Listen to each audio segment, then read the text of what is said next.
बंद पड़े कारखाने, चारों तरफ पसरा गहरा सन्नाटा, हर तरफ बंद होती फैक्ट्रीज और ऑफिसेज। ये तस्वीरें आपका दिल दहला रही होंगी। आज भले ही आप अमेरिका को दुनिया के सबसे पावरफुल कंट्री के तौर पर देखते हो, लेकिन 1920 के दशक के अंतिम कुछ साल और चुप्पी बहाल करती 30s की तस्वीरें उस वक्त को बयां कर रही है जब अमेरिका अपने रोरिंग 20s को खामोश होते देख रहा था। इस वक्त अमेरिका में एक नए शब्द का जन्म हुआ, ग्रेट डिप्रेशन। जी हाँ, ये वही ग्रेट डिप्रेशन है जिसकी वजह से अमेरिका और कई बाकी देश पूरी तरह से 100 साल पीछे चले गए थे। अमेरिका में तो स्थिति इतनी बदतर हो चुकी थी कि फ्री कॉफी और डोनट्स के लिए लोग घंटों कतार में लगे रहते। सरकारी और म्युनिसिपल कर्मचारियों को अनिश्चितकालीन समय तक के लिए सस्पेंड कर दिया गया था। चारों तरफ थी बदहाली और डिस्पैरिटी। आखिर क्या था ये ग्रेट डिप्रेशन जिसने इतिहास का रुख बदल दिया और अमेरिका जैसे देश की कमर तोड़ दी? In the 1920s, the great American word was prosperity.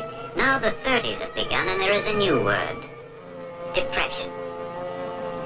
What were the primary causes of the depression, as we called it? सन 1910 ब्रिटेन दुनिया का सुपर पावर था। आधी दुनिया पर यूरोप के ही कुछ देशों का राज था और अमेरिका लीडिंग इंडस्ट्रियल पावर बनकर उभर रही थी। सब सही चल रहा था और तभी 28 जुलाई 1914 को यूरोपियन देश ऑस्ट्रिया ने अपने राजकुमार की बोस्निया में हत्या का शक सर्बिया पर जताया और पड़ोसी देश सर्बिया पर अटैक कर दिया। सर्बिया ऑस्ट्रिया हंगरी से बहुत छोटा था, इसलिए युद्ध में उनकी ओर से लड़ने के लिए उसने रूस से मदद मांगी। रूस, जर्मनी, इटली जैसे देशों के इस युद्ध में शामिल होने के अपने निजी कारण थे और जिसमें एक देश के साथ दूसरे देश की संधियां भी शामिल थी। जब बड़े बड़े देश युद्ध में शामिल हुए तो उससे विश्व युद्ध की शुरुआत हो गई। जब सारा यूरोप इस युद्ध में शामिल हो गया तो वहाँ का प्रोडक्शन रुक जाने के कारण उनकी इकोनॉमी नीचे गिरने लगी, जिसका पूरी दुनिया पर असर पड़ा और यूरोप के गुलाम देशों को न चाहते हुए भी विश्व युद्ध में हिस्सा लेना पड़ा, जिसका असर उनके यहाँ की इकोनॉमी पर भी पड़ा। अब यूरोप को फूड मटेरियल्स एंड ग्रेन्स और हथियारों की जरूरत थी जो वो खुद नहीं बना पा रहे थे और इसी का फायदा उठाया अमेरिका ने। अमेरिका ने खाना, सामान और हथियार अपने देश में बनाने शुरू किए और यूरोप में भेजने लगे। अमेरिका में नई नई फैक्ट्रीज खुलने लगी, लोगों के पास रोजगार आने लगा और देश की इकोनॉमी बढ़ने लगी। अमेरिका का टोटल एक्सपोर्ट जो 1913 में 2.4 बिलियन का था, वो 1917 में 6.2 बिलियन का हो गया था। अमेरिका के अमीर लोगों ने इस युद्ध में अच्छा लाभ कमाया। अमेरिका की सबसे बड़ी कंपनीज के मुनाफे तो लगभग 10 गुना बढ़ गए थे। अमेरिकन इंडस्ट्रीज और सरकार ने तभी समझ लिया था कि वॉर एक बड़े मुनाफे का धंधा है और इसलिए उन्होंने नए नए हथियारों का काम और तेज कर दिया। 1918 में जब युद्ध खत्म हुआ तो पूरा यूरोप तबाह हो गया, मगर तब तक अमेरिका हर तरह से मजबूत हो चुका था और इसलिए उसने युद्ध में बर्बाद हुए देशों को लोन देना भी शुरू कर दिया और उनसे बदले में अपने पास सोना गिरवी रखने लगा। अमेरिका में अब सबके पास रोजगार था, वहाँ बड़ी बड़ी फैक्ट्रीज खुलने लगी, बड़े बड़े लोग वहाँ आकर इन्वेस्ट करने लगे। जब लोगों की जेब में पैसा आने लगा तो वो मार्केट से सामान खरीदने लगे और उसी वक्त अमेरिका ने नई कार, सड़कें, घर के सामान और उन सबको खरीदने के लिए लोन देने के लिए नए नए बैंक भी खुलने लगे। अमेरिका का विकास बड़ी तेजी से हो रहा था, हर सेक्टर में क्रांति आ गई थी और इसलिए ही 1920 को मॉडर्न एरा की शुरुआत भी कहते हैं। 1920 से अमेरिका का रोरिंग 20s का दौर शुरू हो चुका था। लोगों की जेब में पैसा आ गया था तो वो नए नए सामान खरीदने लगे और जिससे मार्केट में चीजों की मांग बढ़ने लगी। जब कंपनीज बड़ी होने लगी तो उनके शेयर्स भी बढ़ने लगे और लोग स्टॉक मार्केट में भी इन्वेस्ट करने लगे। इसी वक्त में महिलाओं को वोट देने का अधिकार मिला। लोगों के जीवन में ऑटोमोबाइल, टेलीफोन, फिल्म, रेडियो और इलेक्ट्रिक प्रोडक्ट्स का बहुत ज्यादा इस्तेमाल होने लगा। लोगों को सामान खरीदने और स्टॉक मार्केट में पैसा लगाने के लिए बैंक लोन देने लगे और जल्दी ही बैंक्स की संख्या भी बढ़ गई। 1929 आते आते अमेरिका में 17,583 स्टेट बैंक और 8,150 नेशनल बैंक खुल चुके थे और आज जो EMI सिस्टम है वो भी अमेरिका में उन्हीं दिनों शुरू हुआ था। साल 1923 में अमेरिका का शेयर मार्केट चढ़ना शुरू हुआ और चढ़ता ही चला गया। स्टॉक मार्केट हर साल पैसा डबल कर रहा था और इसलिए लोग ज्यादा से ज्यादा अपना पैसा उसमें लगाने लगे। लोग अपना घर गिरवी रखकर या बैंक और स्टॉक ब्रोकर से लोन लेकर भी उसमें पैसा लगाने लगे। सब सही चल रहा था, मगर 24 अक्टूबर 1929 को एक ही दिन में मार्केट में से लगभग 5 अरब डॉलर्स का सफाया हो गया, जिसका कारण था ओवर प्रोडक्शन। नाउ बाजार में चीजें ज्यादा थी और बायर्स कम। इसका सीधा असर इन प्रोडक्शन कंपनीज के स्टॉक्स के बेनिफिट्स पर पड़ा। कंपनीज अब घाटे का रुख कर रही थी। अगले दिन भी मार्केट में गिरावट जारी रही और 29 अक्टूबर 1929 को न्यूयॉर्क स्टॉक एक्सचेंज में लगभग 14 अरब डॉलर्स का नुकसान हो गया। आंकड़ों के हिसाब से देखा जाए तो ठीक 93 साल पहले यानी 29 अक्टूबर 1929 के दिन इस ग्रेट डिप्रेशन का जन्म हुआ, जब अमेरिकी शेयर मार्केट में एक साथ करीब 1 करोड़ 60 लाख शेयर्स अचानक बिक गए। अब अमेरिका में बदहाली आने लगी। ग्रेट डिप्रेशन वर्ड का इस्तेमाल आम हुआ। सबके अंदेशे यही थे कि स्टॉक मार्केट के अंधाधुंध दौड़ में मंदी के चलते अमेरिका बर्बाद होने के कगार पर आ गया। लेकिन सच्चाई तो कुछ और ही थी। 8 मार्च 1929 को पॉल वॉरबर्ग, जो पहले विश्व युद्ध के दौरान अमेरिका के सेंट्रल बैंक फेडरल रिजर्व के वाइस चेयरमैन थे, उन्होंने प्रेसिडेंट को बताया कि अमेरिकी शेयर मार्केट अब एक सट्टा बाजार बनता जा रहा है और इसके खतरनाक रिजल्ट्स हो सकते हैं। स्टॉक ब्रोकर्स बिना नियम कानून के किसी एक शेयर में ज्यादा पैसा लगाकर उसकी कीमत बढ़ा देते हैं और फिर अचानक सारे शेयर्स बेचकर उसकी कीमत गिरा देते हैं। इससे स्टॉक ब्रोकर्स को तो डबल फायदा हो रहा है और जनता को डबल नुकसान। मगर देन प्रेसिडेंट ने इस पर कोई ध्यान नहीं दिया। कुछ दिन बीते और फेडरल रिजर्व को भी ये बात समझ आई तो उसने भी सरकार को ये बात बताई। अब जब फेडरल रिजर्व बैंक ने ये बात कही तो लोग डर गए और अपने अपने शेयर्स बेचने लगे, जिससे शेयर मार्केट गिरने लगा। मगर तभी अमेरिकन नेशनल बैंक ने मार्केट में एक साथ 25 मिलियन डॉलर्स का इन्वेस्टमेंट किया, जिससे मार्केट ऊपर जाने लगा और लोगों ने फिर से शेयर्स खरीदने शुरू कर दिए। आम लोगों को और सरकार को अभी तक भी ये समझ नहीं आ रहा था कि ये सब स्टॉक ब्रोकर्स और बैंक्स की मिलीभगत है और वो अपने हिसाब से मार्केट को चला रहे हैं। इधर जून 1929 आते आते लोगों की कमाई रुक सी गई और इसी वक्त बैंक्स ने लोन इंटरेस्ट रेट भी बढ़ाकर 4% से 6% कर दी। इसका असर ये हुआ कि लोगों ने लोन लेना कम कर दिया और इससे उनकी बाइंग कैपेसिटी भी कम हो गई। 22 अक्टूबर 1929 को शेयर मार्केट में पहली बड़ी गिरावट आई और 24 अक्टूबर को मार्केट एक साथ 11% गिर गया। लोगों में अफरा तफरी मच गई। सब लोग अपने शेयर्स बेचने के लिए वॉल स्ट्रीट पहुंच गए और वहां बहुत बड़ी भीड़ जमा हो गई। थोड़े दिन बाद जब बहुत सारे बैंक्स और बड़े बिजनेसेस के निवेश से शेयर मार्केट थोड़ा ऊपर उठा, तब भी लोगों ने शेयर्स बेचना जारी रखा क्योंकि अब उनका विश्वास उठ चुका था। फिर अक्टूबर नवंबर 1929 के वक्त जब लोगों की इनकम कम होने लगी तो बैंक्स और स्टॉक ब्रोकर्स को डर लगने लगा कि लोग उनका लोन कैसे चुकाएंगे। इसलिए उन्होंने लोगों पर जल्दी से जल्दी लोन लौटाने का दबाव बनाना शुरू किया। कुछ लोग तो अपने शेयर्स बेचकर ये कर पा रहे थे, पर ज्यादातर लोग शेयर मार्केट में घाटे का सौदा ही कर रहे थे और इसलिए वो लोन नहीं चुका पाए। धीरे धीरे जब बैंक्स को उनका पैसा वापस नहीं मिला तो वो घाटे में जाने लगे और दिवालिया हो गए। ये देखकर जिन लोगों ने बैंक में पैसे जमा करवाए थे वो बैंक से अपने पैसे निकालने लगे, पर जब बैंक के पास पैसे थे ही नहीं तो वो देते क्या। अब लोन देने वाले लेने वालों के साथ साथ वो लोग भी बर्बाद हो गए जिन्होंने बैंक्स में अपने पैसे जमा करवा रखे थे। अमेरिका में अब ज्यादातर लोगों के पास पैसा था ही नहीं। अब जब लोगों के पास पैसा नहीं रहा तो वो कुछ भी खरीदने की हालत में नहीं थे और इसी का असर किसानों पर भी पड़ा। जब पहला विश्व युद्ध चल रहा था तो यूरोपियन कंट्रीज को अनाज की जरूरत थी। ऐसे वक्त पर अमेरिका के किसानों ने अपने प्रोडक्शन को बढ़ाने के लिए कई तरह के कदम उठाए, जैसे नई नई मशीनें लेना, जमीनें खरीदना और जमीनें किराए पर लेना। In this course of action किसानों को खूब मुनाफा भी हुआ और वो अमीर भी हुए। मगर जब युद्ध खत्म हुआ तो अनाज की मांग कम होने लगी, मगर किसानों ने प्रोडक्शन अभी भी जारी रखा क्योंकि अब लोग उनसे कम कीमत में अनाज खरीद रहे थे और किसान अपना खर्चा निकालने के लिए ज्यादा से ज्यादा अनाज बेचना चाह रहे थे।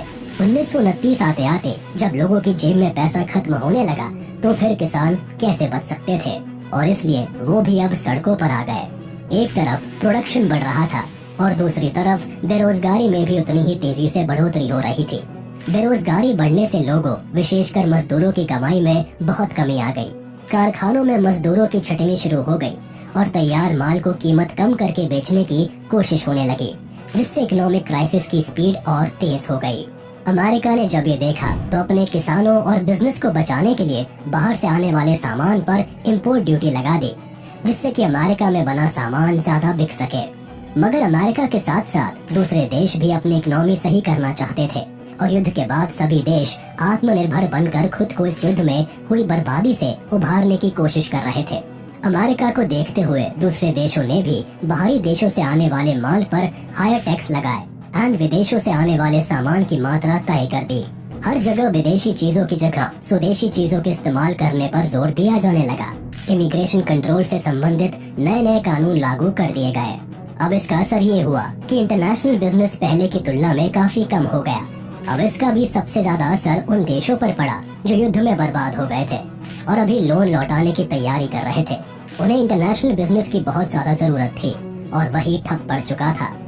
साथ ही जब अमेरिका की हालत बिगड़ने लगी तो वो अपने कर्जदार देशों से अपना पैसा वापस मांगने लगे, पर जिनके पास खाने को पैसा नहीं था वो लोन कहां से चुकाते। जब युद्ध के समय अमेरिका ने इन देशों को लोन दिया था तो लोन के बदले में उन देशों से सोना लिया था और अपने पास रख लिया था।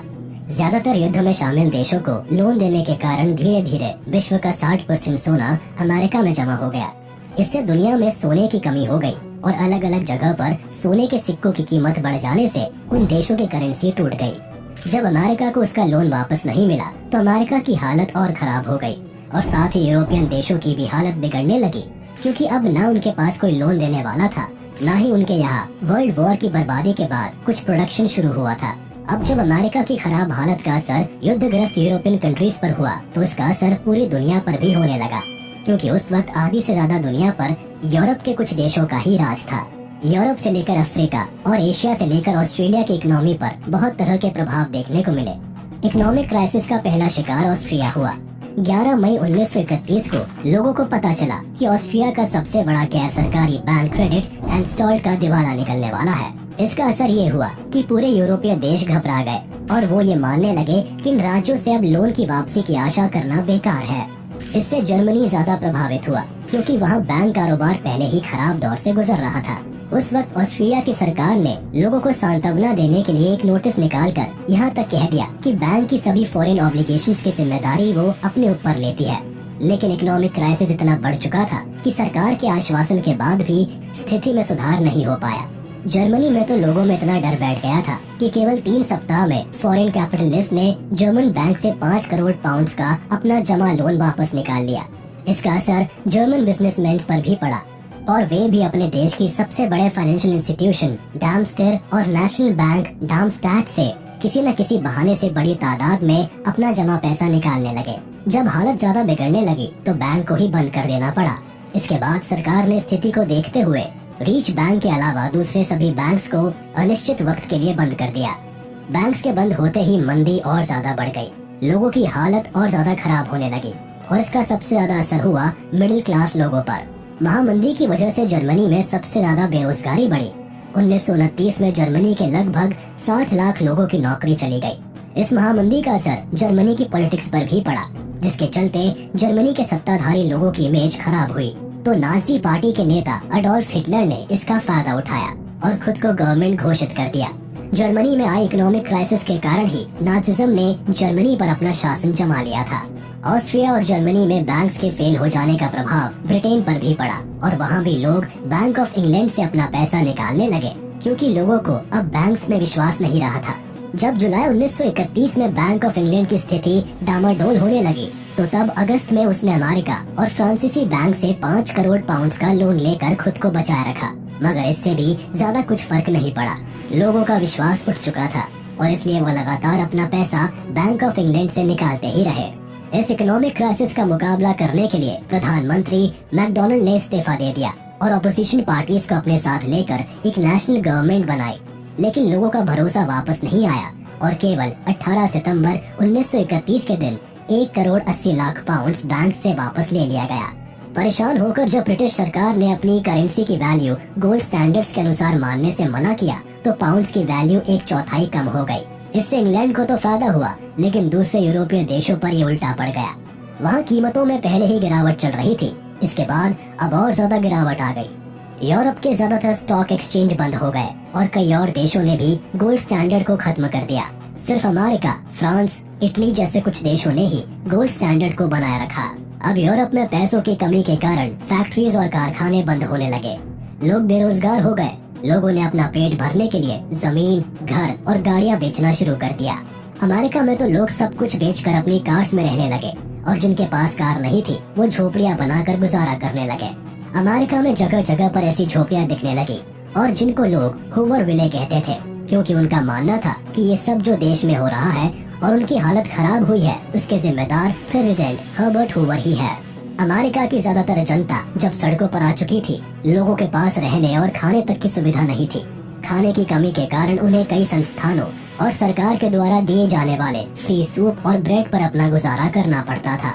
इसी वक्त 1931 में अमेरिका के बहुत सारे राज्यों में कई बार रेत के तूफान भी आए, जिससे खेती लायक जमीन पर रेत जमा हो गई और थोड़ी बहुत जो खेती होती थी वो भी बंद हो गई। लोगों को रोजी रोटी के लिए भी दर दर भटकना पड़ा और कई लोगों को अपने गांव घर छोड़कर दूसरी जगहों पर जाना पड़ा। अमेरिका में मैन्युफैक्चरिंग में 45% और कंस्ट्रक्शन में 80% तक की भारी गिरावट आ गई, जिसके कारण इकोनॉमी पूरी तरह से हिल गई और अमेरिका में 1/4 लोगों को नौकरी से निकाल दिया गया। साल 1933 तक पूरे अमेरिका में बेरोजगारी की दर 25% से भी ज्यादा हो गई थी। रोरिंग 20s के दौर में अमेरिका के बैंक्स ने लोगों को बेहिसाब लोन दिया था। फिर ग्रेट डिप्रेशन के दौरान बैंक्स ने लोन वसूलने की कोशिश की, मगर लोग लोन चुकाने की हालत में नहीं थे और इसलिए 11,000 से भी ज्यादा बैंक्स को दिवालिया घोषित करना पड़ा। यह महामंदी का असर 10 सालों तक रहा और जिसके कारण पूरी दुनिया में गरीबी और भुखमरी एक अलग स्तर पर पहुंच गई। यानी 1932 और 33 तक दुनिया में महामंदी ने कहर ढा दिया था। ग्रेट डिप्रेशन अपने जोरों पर थी। सभी देश उससे उभरने की कोशिश भी कर रहे थे और मगर अमेरिका की हालत सबसे ज्यादा खराब थी। जब 1933 में सब लोग मंदी से परेशान थे तो लोगों ने सरकारों के खिलाफ आंदोलन करने शुरू किए। इसका असर ये हुआ कि जब 1933 में अमेरिका में इलेक्शंस हुए तो नए प्रेसिडेंट बने फ्रैंकलिन डेलानो रूजवेल्ट। उन्होंने प्रेसिडेंट बनते ही अमेरिका को इस मंदी से उभारने का काम शुरू कर दिया, जिसे न्यू डील प्रोग्राम कहा जाता है। इसमें उन्होंने बैंक्स, मार्केट और शेयर मार्केट के लिए नियम कानून बनाए, जैसे emergency banking bill, the Glass Steagall act, the farm credit act, the national industry recovery act, the truth in security act. ऐसे कई जरूरी बिल पास करके उन्होंने आम लोगों को भरोसा दिलाया कि अब वो बैंक में और शेयर मार्केट में पैसा लगा सकते हैं, क्योंकि अब वो सुरक्षित है। लोगों ने उन पर भरोसा दिखाया और जिनके पास पैसे थे उन्होंने बैंक्स और शेयर मार्केट्स में पैसा लगाना शुरू किया, जिससे शेयर मार्केट फिर से ऊपर उठने लगा। इसके अलावा अमेरिका को हर साल सूखे का सामना करना पड़ता था, जिसके लिए प्रेसिडेंट ने जगह जगह पेड़ लगाने का अभियान शुरू करवाया, जिसमें कई लोगों को रोजगार भी मिला। अमेरिका की गाड़ी धीरे धीरे पटरी पर आने लगी थी। अब बैंक शेयर मार्केट में इन्वेस्ट करने के लिए लोन नहीं देता था और दूसरे लोन भी पूरे कागज देखकर ही देता था, जिससे बैंक्स को नुकसान होने का डर कम हो गया। अमेरिका में फिर से काम चालू होने लगा और 1937 आते आते बेरोजगारी दर कम होकर 14.3% पर आ गई। ये सब चल ही रहा था कि यूरोप में दूसरा विश्व युद्ध शुरू हो गया और हुआ ये कि जब 1939 में दूसरा विश्व युद्ध हुआ तो यूरोप को हथियारों और दूसरे सामान की जरूरत पड़ी और इसी का फायदा उठाया अमेरिका ने। उसने अपनी बंद पड़ी फैक्ट्रीज फिर से चालू कर दी और नए नए आधुनिक हथियार बनाकर यूरोप को बेचना शुरू कर दिया। युद्ध के कारण दुनिया में फिर से अनाज की कमी हुई और अमेरिका के किसानों की हालत भी फिर से सुधरने लगी। बाद में 1941 में अमेरिका भी इस युद्ध में शामिल हुआ। जब दूसरा विश्व युद्ध खत्म हुआ तब तक अमेरिका फिर से मजबूत हो चुका था और उसके बाद उसने पीछे मुड़कर नहीं देखा। और जब अमेरिका मजबूत हुआ तो उसके साथ ही दुनिया से भी महामंदी धीरे धीरे खत्म होने लगी, क्योंकि महामंदी की शुरुआत भी अमेरिका से ही हुई थी। ग्रेट डिप्रेशन ने सिर्फ दुनिया का नुकसान ही नहीं किया बल्कि दुनिया को बदल कर रख दिया था। ग्रेट डिप्रेशन के चले जाने के बाद दुनिया में कई तरह के बदलाव आए। द सोवियत यूनियन एक कम्युनिस्ट देश था, जिसकी वजह से उसने खुद को पूरी तरह से कैपिटलिस्ट सिस्टम से काट कर अलग कर दिया था। सभी कैपिटलिस्ट देशों ने भी उनसे बिजनेसेस और संबंध खत्म कर लिया। इसका बहुत बड़ा फायदा मिला सोवियत यूनियन को, जिसके कारण वो ग्रेट डिप्रेशन के दौर से खुद को बचाने में कामयाब रहा। इस ग्रेट डिप्रेशन के चलते बड़े बड़े विपक्षी पार्टी के नेताओं ने सत्ता में बैठे नेताओं के खिलाफ ये प्रचार करना शुरू कर दिया कि आम लोगों की इस खराब हालत के जिम्मेदार पूरी तरह से उनके कैपिटलिस्ट नेता ही है। देखा जाए तो फेसिज्म को बढ़ावा देने का काम इस मंदी के दौरान ही किया गया। कई सारे देशों के बड़े बड़े दिग्गज नेता तो सत्ता में थे, उन्हें इस महामंदी की वजह से सत्ता से हटा दिया गया। जर्मनी में इस महामंदी की वजह से ही हिटलर ने सत्ता में अपनी बहुत अच्छी पकड़ बना ली थी। वहीं जापान में हिदेकी तोजो ने चीन में इलीगल तरीके से घुसपैठ कर मैनचूरिया में खदानों का विकास ये कहकर किया कि इससे ग्रेट डिप्रेशन को काफी हद तक राहत मिल सकेगी। इस महामंदी के चलते लोग भूखे प्यासे दर बदर भटकने लगे, जिसकी वजह से लोगों के दिलों में नफरत पैदा हो गई और धीरे धीरे ये नफरत सेकेंड वर्ल्ड वॉर के रूप में बदल गई। ग्रेट डिप्रेशन के दौरान लोग एक दूसरे के ही दुश्मन बन गए थे। धीरे धीरे जब महामंदी के चलते सेकेंड वर्ल्ड वॉर की घोषणा हुई, तब कई सारे देशों जैसे अमेरिका ने अपनी इकोनॉमी को मजबूत करने का सबसे अच्छा तरीका हथियार बनाना चुना। उन्होंने ऐसे ऐसे हथियार बनाए जिससे बहुत सारे देशों में हिंसा, सेना बल और ताकत को बढ़ावा मिला। इसी हथियार बनाने के कारण अमेरिका के कई सारे लोगों को नौकरियां भी मिली और वहाँ के डोमेस्टिक प्रोडक्शन में बहुत बड़ा बदलाव आया। इसी कारण से जल्द ही अमेरिका महामंदी के दौर से निकलने में कामयाब रहा और अमेरिका को देखने के बाद कई सारे देशों ने इसी रास्ते से भारी मुनाफा कमाना शुरू कर दिया। अमेरिका ने द्वितीय विश्व युद्ध के बाद मार्शल लॉ के नियम अनुसार अपने वेस्टर्न कंट्रीज को मजबूत बनाने की योजना चलाई। विश्व युद्ध से बर्बाद हुए देशों को रिकंस्ट्रक्शन करने के लिए अमेरिका ने अपना बहुत बड़ा योगदान दिया, लेकिन उनका असली मकसद कम्युनिज्म के फैलने को पूरी तरह से रोक देना था और कैपिटलिज्म को बढ़ाना था, ताकि अमेरिका उससे अपना बेनिफिट कर सके। इसके लिए अमेरिका ने यूरोपीय देशों को 17 अरब डॉलर्स की मदद दी और इसके बाद अमेरिका की ताकत धीरे धीरे बढ़ती चली गई, जिसको रोक पाना असंभव था। महामंदी का असर भारत पर भी पड़ा। हालांकि भारत उस वक्त ब्रिटिश राज में था। भारत की ज्यादातर जनसंख्या खेती पर निर्भर थी, इसलिए यहाँ पर कच्चे माल का बड़ी मात्रा में प्रोडक्शन होता था। महामंदी से पहले भारत ने एग्रीकल्चरल प्रोडक्ट्स का एक्सपोर्ट और तैयार मालों का इंपोर्ट शुरू कर दिया था। महामंदी के दौर जब इंटरनेशनल मार्केट्स में प्रोडक्ट्स की कीमतें कम होने लगी, तो यहाँ की फसलों के दाम भी बहुत कम हो गए। इसका असर ये हुआ कि साल 1928 से 1934 के बीच भारत में गेहूं की कीमत 50% तक कम हो गई और इंपोर्ट एक्सपोर्ट घटकर लगभग आधा रह गया। इस दौरान किसानों और बिजनेसमैन पर दोहरी मार पड़ी। अनाज की कीमतों के निचले स्तर पर चले जाने से उनकी इनकम तो कम हुई ही, साथ ही ब्रिटिश सरकार की तरफ से लगान वसूली में भी कोई छूट नहीं दी गई। सबसे ज्यादा खराब हालत तो उन लोगों की थी जो वर्ल्ड मार्केट के लिए सामान बनाते और बेचते थे। जब बिजनेस ही बंद हो गया तो वो क्या करते।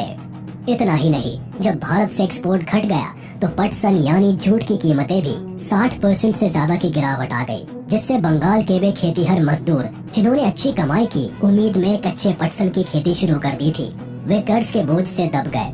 कमाई का कोई साधन न होने के कारण धीरे धीरे उनकी सारी बचत ही खत्म हो गई।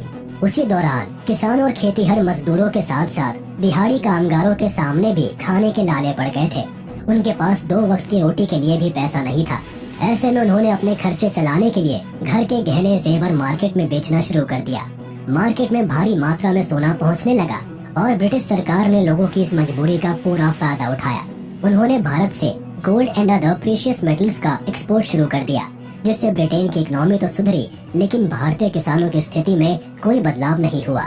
साल 1931 में ग्रेट डिप्रेशन अपने चरम पर थी और भारत के लोग ब्रिटिश शासन होने के कारण बेवजह उससे जूझ रहे थे। ऐसा नहीं है कि भारत में सभी लोगों पर महामंदी का एक जैसा असर पड़ा था। भारत के शहरों में रहने वाले फिक्स सैलरी कर्मचारियों और उन जमींदारों जिनकी कमाई फिक्स थी, उन पर इस महामंदी का ज्यादा असर नहीं दिखा, क्योंकि कमाई का एक साधन होने के कारण उन्हें दूसरे लोगों की तरह खतरनाक हालात का सामना नहीं करना पड़ा था। तो 1929 में शुरू हुई महामंदी 10 साल बाद 1939 के आसपास जाकर खत्म हुई और इसलिए इसे आज तक की सबसे ज्यादा दिन तक चलने वाली मंदी कहा जाता है।